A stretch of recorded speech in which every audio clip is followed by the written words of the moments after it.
sa Itaas ang kamot sa mga angkol. Itaas ang kamot sa mga angkol. Bunalikol, bunalikol, bunalkol, bunalkol.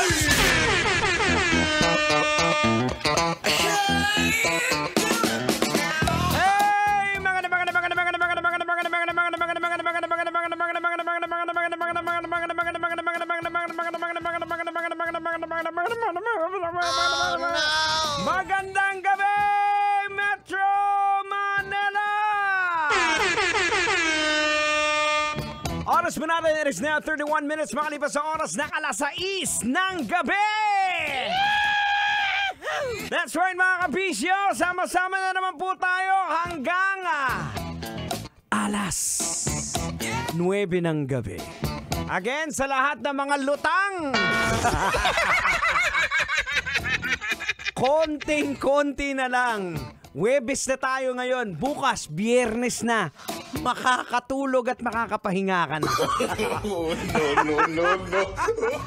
Ay nako mga kabisya, maraming salamat sa pagtutok po sa dito po siyempre sa 90.7 Love Radio. Pero bago po natin pag-usapan yung topic na i-discuss po natin ngayon. Well, eto, babati lang po ako ng isang napakagandang gabi sa mga nakatutok sa atin, lalong-lalo na, syempre, shoutout kay Boss Ruel. Maraming salamat kay Boss Ruel Toribio ng Rovet RB Vehicle Maintenance and Car Accessories. Diyan po sa may Dasmariñas, Cavite. Along Aguinaldo Highway lang yan. Napakalupit po ng mga installers dyan na nagpabanat po tayo dyan ng ceramic tint at tapos ng paglight para nang sa gayon hindi tayo mahirapan sa pagbiyahe sa gabi. Alam nyo naman ang angkol nyo medyo gabi na bumabiyahe at may tama na sa mata. Pero napakasolid ng gawa nila. Ayan, maraming salamat. Again, Boss Ruel, mabuhay po kayong lahat dyan. Pag-usapan na natin, mga kabisyo, alam nyo ba na merong isang genius na may masters at doctorate degrees ang mas piniling maging jobless siya? Oh no! Kasi mga kabisyo, ito po yung kwento dito. To give you a little bit of context. Ito po, simula po pagkabata, masyadong mataas na po kasi ang expectation kay Zhang Zinyang, isang child prodigy. Ang kanyang pamilya ay nagmula po sa China. So 5 taon pa lang po itong si Zhang ay in-enroll na siya sa grade 1. Pero makalipas ang 6 na buwan ay na-accelerate na sa grade 5. Yahoo! Grabe naman, 10 years old pa lang po nagkokolehiyo na. O nakilala siya bilang China's youngest university student.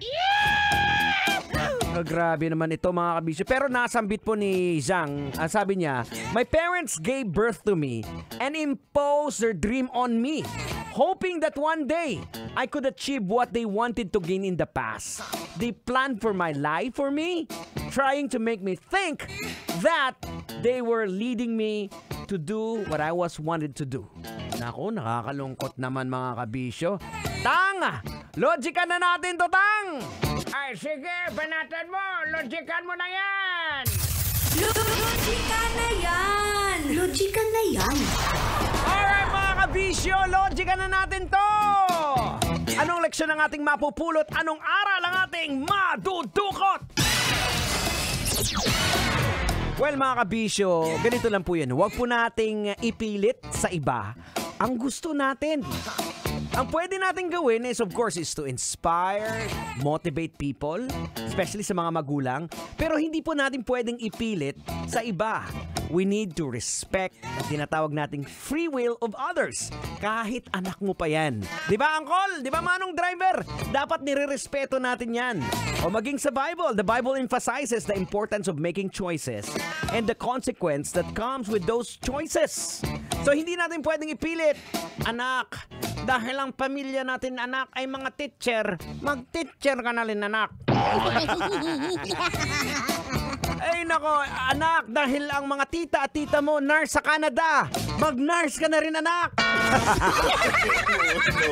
Huwag ganon. yun, mga kabisyo, kasi ang ini-aim po kasi natin is yung pera. Pero titingnan po ninyo, kamusta naman? Nag-i-enjoy ba? Masaya ba ang anak ninyo? Dahil pinipilit natin, kagaya na lang nito. May master's degree, may doctorate degree, napakatalino. Pero mas pinili niya maging tambay! Yeah! Chicsilog time, baby! Here's a song from Kamikaze with Chicsilog at 36 after 6 o'clock. Good evening!